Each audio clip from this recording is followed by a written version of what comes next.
ভারতবর্ষ তথা বাংলাদেশের যতজন মনীষী জন্মগ্রহণ করেছেন তাদের সকলেই কেউ না কেউ মানুষকে জাগ্রত ও ভাবতে শিখিয়েছেন নতুন রঙিন ভাবধারায়। পথপ্রদর্শক হয়েছেন প্রায় সকলেই। সমাজের অবিচার অনাচারের হাত থেকে যুগে যুগে আমাদের রক্ষার পথ দেখিয়েছেন তারাই। যখন সমাজের মানুষ হয় শোষিত নিপীড়িত, যখন মানুষ সব আশা পরিত্যাগ করে বেঁচে থাকবার, তখনই বারবার যুগপুরুষ জন্ম নিয়েছে এদের দিকে আশার কিরণ বিলিয়ে দিতে। তারই মধ্যে অন্যতম প্রধান হলেন শ্রী চৈতন্যদেব। মানুষের কাছে তিনি শুধুই রক্ত মানুষের মানুষ নন, তিনি দেবতা। আমাদের মধ্যে এসে তিনি অপার করুণা করেছেন, অশেষ কৃপা তার। আজকে শ্রী চৈতন্য দেবকে নিয়ে আমরা একটি পর্ব শুরু করব ঠিক করেছি। লিখেছেন নৃপেন্দ্র কৃষ্ণ চট্টোপাধ্যায়। শ্রী চৈতন্যদেব নাম দিয়ে তার লীলা আমাদের কাছে খুব সহজভাবে তুলে ধরেছে। তার লেখনী শক্তির ছটায় শ্রী চৈতন্যদেব হয়ে উঠেছেন জীবন্ত। চেষ্টা করছি তা আপনাদের সামনে তুলে ধরতে। আজ তার প্রথম খণ্ড। আমাদের প্রাচীন ঋষিরা সাধনায় ভগবানের দর্শন পেতেন। ভগবানের ধ্যানে তারা নিজেদের মনকে এমন উন্নত করেছিলেন যে সেই মনের সাহায্যে তারা বহুদূর পর্যন্ত দেখতে পেতেন। তাদের সেই দৃষ্টি কখনো ভুল পথে যেত না, তাদের বাক্য কখনো মিথ্যা হতো না। তারা সত্য চিন্তা করতেন, সত্য জীবনযাপন করতেন, সত্য কথা বলতেন। তাই সেদিন তারা যা বলে গিয়েছিলেন তাদের চলে যাওয়ার সঙ্গে সঙ্গে তা মিথ্যা হয়ে যায়নি। তাদের কথা অমর। এই অমর কথা, যা যুগের পরিবর্তনের সঙ্গে পরিবর্তিত হয় না, তাকেই আমরা বলি মন্ত্র। আমাদের এমনই একটি অমর মন্ত্র আছে। আমাদের দেহের মধ্যে যেমন প্রাণ, তেমনি সেই অমর মন্ত্রটি আমাদের ভারতবর্ষের জাতীয় ইতিহাসের প্রাণ। সেই প্রাণ মন্ত্রে আমরা বিশ্বাস করি।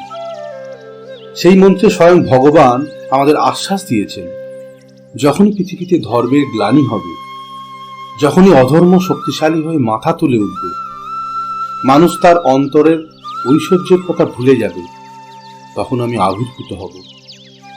এই আবির্ভাবের অমৃত আশ্বাস আমরা দেখেছি আমাদের ইতিহাসে বারে বারে সত্য হয়েছে।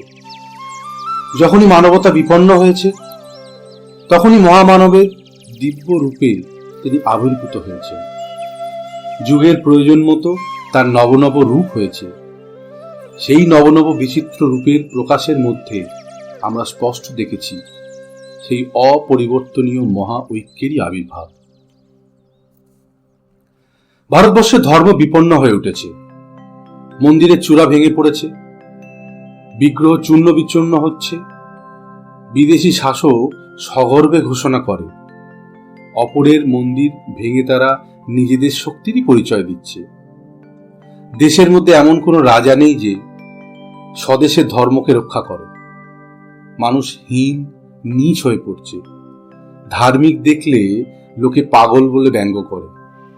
শাস্ত্র ভুলে গিয়ে শুধু তর্ক করে। যে বিদ্বান সে শুধু তাত্ত্বিক। তাল পাপ করে পড়ে, না পড়ে ঢপ করে। নারীরা পুরুষের ভয়ে অন্তঃপুরে পর্দার আড়ালে চলে যায়। মানুষের জঘন্য প্রবৃত্তির প্রতিবাদে একটি নতুন প্রথা সৃষ্টি হয়। বিদেশি শাসকের ভাষায় তার নাম হয় পর্দা। শাসকেরা ভয় দেখিয়ে জোর দেখিয়ে শাসন করে। জোরের সঙ্গে সঙ্গে বেড়ে ওঠে অনাচার। শান্তিপুরের গঙ্গার ধারে সৌম্যমূর্তি এক ব্রাহ্মণ নিজের মনে সেই অমর মন্ত্রের ধ্যান করেন। তিনি বিশ্বাস করেন ভগবানের সেই আশ্বাসবাণী, তিনি আবির্ভূত হবেন এই অন্যায় রোধ করতে, মানুষকে এই অনাচারের পথ থেকে টেনে আনতে, শুধু তর্কে আসার বিদ্যার মোহ থেকে মানুষকে উদ্ধার করতে। বিদেশি শাসক এনেছে নতুন মত, নতুন পথ। তার দরুন হয়েছে বিভেদের সৃষ্টি। মানুষ যা করতে যাচ্ছে তার মধ্যেই বেড়ে উঠেছে শুধুই বিভেদ। বিভেদের ফলে মানুষের মন থেকে চলে যাচ্ছে বিশ্বাস। গঙ্গার তীরে দাঁড়িয়ে সেই মহাপুরুষ দূর আকাশের দিকে চেয়ে থাকেন। সারা দেশের মধ্যে লোকে যা দেখতে পাচ্ছে না, তিনি একা তার জ্ঞান দৃষ্টিতে তাই দেখতে পাচ্ছেন। তিনি তার অন্তরে শুনতে পাচ্ছেন পদধ্বনি। মহামানব আসছেন, তিনি পদধ্বনি শুনতে পাচ্ছেন। আকাশে বাতাসে মহাশূন্য থেকে বায়ু স্তর ভেদ করে তার অন্তরে। শুধু গুটিকত মানুষ, তারা বিশ্বাস করেন ঋষির মন্ত্রবাক্যে। তাই তারা ভিড় থেকে সরে নীরবে অপেক্ষা করতে থাকেন। অপেক্ষা করে থাকতে থাকতে তাদের মধ্যে কেউ কেউ বিচলিত হয়ে ওঠেন হরিদাস গোস্বামী। সেই সৌম্যদর্শন মহাপুরুষকে আকুলভাবে জিজ্ঞাসা করেন, আর কত দেরি হে আচার্য? ঊর্ধ্বে আকাশের দিকে হাত তুলে অদ্বৈত আচার্য বলেন, আর দেরি নেই, আমি শুনতে পেয়েছি তার পদধ্বনি। তিনি আসছেন এই গঙ্গার তীরেই।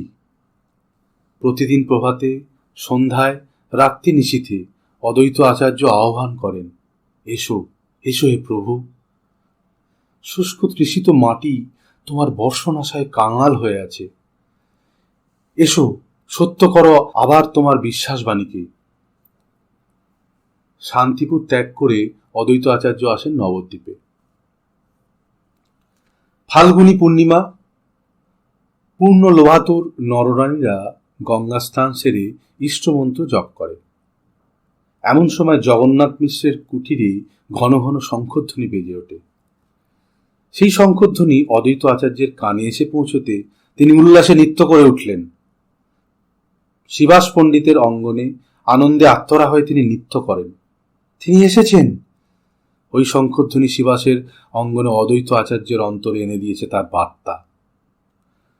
অদ্বৈতের আনন্দে আনন্দিত হয়ে ওঠেন শিবাস পণ্ডিত। দুই বিদ্বান পুরুষ শিশুর মতো আনন্দে নৃত্য করেন। ছুটে আসেন তাদের পত্নী সীতা দেবী ও মালিনী দেবী। অদ্বৈত তাদের ডেকে বলেন, শিগগিরই যাও তোমরা মিশ্রের বাড়িতে।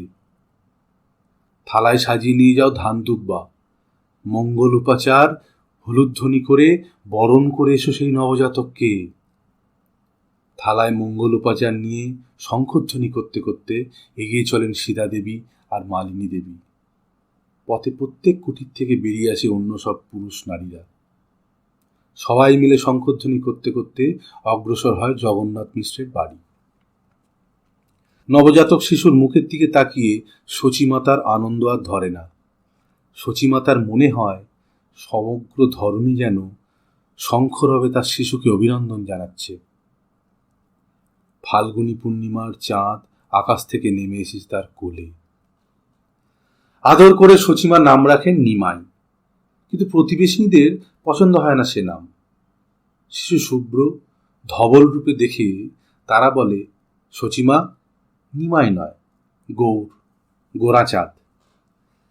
সচিমা মুগ্ধ বিহ্বল দৃষ্টিতে চেয়ে থাকেন ছেলের দিকে। প্রতিবেশীদের কোলে কোলে বড় হয়ে ওঠে নিমাই। কিন্তু তেমনি বড় হয় তার দুরন্তপনা বাড়ি ছাড়িয়ে ছড়িয়ে পড়ে সারা নবদ্বীপে শিশু দৈত্যের অত্যাচারে রোল ওঠে, নিমাই। রোল ওঠে গৃহস্থের অঙ্গনে, মাঠে ঘাটে, গঙ্গার তীরে সূচিগ্রস্ত বৃদ্ধা স্নান সেরে পটবস্ত্র পরেছে। কোথা থেকে নিমাই এসে এমন ঝাঁপিয়ে পড়ল যে জল কাদা ছিটিয়ে পড়ল বৃদ্ধার পট্টবাসে। স্নান সেরে গঙ্গার ধারে নিষ্ঠাবান ব্রাহ্মণ চোখ বুঝে ইষ্টনাম ধ্যান করছেন। কোথা থেকে নিমাই অতর্কিতে এসে ব্রাহ্মণের পুজো সামগ্রী তুলে নিয়ে জলে ঝাঁপিয়ে পড়ে। কখনো বা বিগ্রহের মতো ব্রাহ্মণের সামনে এসে বসে, বলে, দাও, কি দেবে পুজো? ব্রাহ্মণ গর্জন করে ওঠেন, হা হা শব্দে তিরস্কার করে ওঠেন। দুরন্ত বালক খিলখিল করে হেসে বলে, আমায় পুজো করো, তবে মুক্তি পাবে। অতিষ্ঠ হয়ে সচিমার কাছে লোকে নালিশ করে। প্রতিবেশিনীরা আর সহ্য করতে না পেরে বলে, সচিমা ছেলে শাসন না করতে পারো, আমরা করব। সচিমারও সহ্যের বাঁধ ভেঙে যায়। লাঠি নিয়ে দুরন্ত শিশুকে প্রহার করার জন্য হাত তোলেন। শিশু হাসতে হাসতে ছুটে পালায়। সচিমা রাগে লাঠি হাতে তাড়া করে পিছু পিছু ছোটেন। নিমাই সামনে দেখতে পায় এঁটো আর আবর্জনা স্তূপ। গম্ভীর হয়ে তার উপরে গিয়ে বসে। সচিমা আর ছুতে পারেন না। প্রহারের কথা তখন মাথায় উঠে যায়। সেই অসুচি আবর্জনায় কি মহা অকল্যাণই না হতে পারে। হাত জোর করে দুরন্ত পুত্রকে অনুরোধ করেন, নেমে আয় আস্তাকুর থেকে। শিশুটি গম্ভীর হয়ে বলে, আগে লাঠি ফেলে দাও। সচিমা পরাজিত হয়ে যান। অসুচি পুত্রকে গঙ্গা স্নান করিয়ে বাড়ি ফিরিয়ে আনেন। যেসব প্রতিবেশিনীরা সকলে অনুযোগ করেছিল, সন্ধ্যায় তারা নিমাইয়ের জন্য মিষ্টান্ন নিয়ে আসে। নতুন মিষ্টান্ন নিমাইকে না দিলে তাদের মাতৃহৃদয় যে তৃপ্ত হয় না।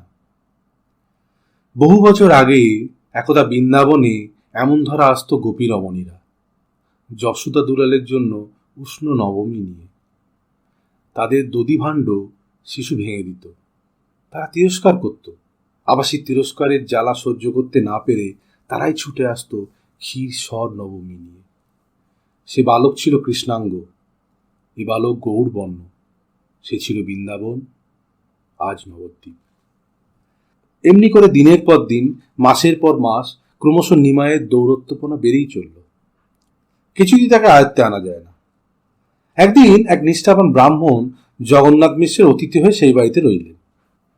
ব্রাহ্মণ ছিলেন বালগোপালের ভক্ত, সপাকে ভোজন করেন। কুটিরের এক কোণে সচিমা ব্রাহ্মণের জন্য চাল ডাল তরকারি জোগাড় করে দেন। ব্রাহ্মণ নিজেই অন্ন তৈরি করেন। কলা পাতায় অন্ন রেখে ব্রাহ্মণ ইষ্টদেব বালক গোপালকে প্রথমে নিবেদন করার জন্য চোখ বুজে ধ্যান করতে বসেন। ধ্যান অন্তে চোখ খুলে দেখেন নিমাই সেই অন্ন নিজে মুখে তুলে উচ্ছিষ্ট করে দিয়েছে এবং সামনে বসে হাসছে। ব্রাহ্মণ বিরক্ত হয়ে অন্ন ত্যাগ করে উঠে পড়েন। সচিমা লজ্জিত বিব্রত হয়ে পুনরায় সব জোগাড় করে দেন। নিমাই পালিয়ে জননীর রোষ থেকে নিজেকে রক্ষা করে। অন্ন প্রস্তুত করে কলা পাতায় ঢেলে ব্রাহ্মণ যেই আবার চোখ বুজে ইষ্টদেবকে নিবেদন করতে যাবেন, অমনি নিমাই কোথা থেকে এসে আবার সেই অন্ন উচ্ছিষ্ট করে দেয়। ব্রাহ্মণ চোখ খুলে চাইতেই বিস্ময় পুলকিত হয়ে ওঠেন। তিনি যে কি দেখলেন, মুখ দিয়ে তার কোনো কথা বেরোয় না। সচিমা থাকতে না পেরে বেত নিয়ে নিমাইকে তাড়া করেন। ব্রাহ্মণ তাড়াতাড়ি উঠে হাত জোর করে সচিমাকে অনুরোধ করেন, দোহাই আপনার, বেত রেখে দিন। আজ এতদিন পরে আমার সাধনা সফল হয়েছে। আমার ইষ্টদেবকে দেখলাম আপনার বালক পুত্রের দেহে। গোপাল হাত বাড়িয়ে নিজে আমার অন্নকে প্রসাদ করে দিল। ব্রাহ্মণ আনন্দে নৃত্য করতে থাকেন। সচিমার বুক কিন্তু সে আনন্দে কেঁপে ওঠে। জননীর কাছে পুত্রের সবচেয়ে বড় পরিচয় সে পুত্র। মার মন চায় সন্তানকে, দেবতাকে নয়। এইখানেই শেষ করছি আজকের আমাদের প্রথম পর্ব। পরের সপ্তাহে আমরা এই দিনে আবার হাজির হব দ্বিতীয় খণ্ড নিয়ে। তোমাদের কেমন লাগলো অবশ্যই জানিও এবং খুব ভালো থেকো।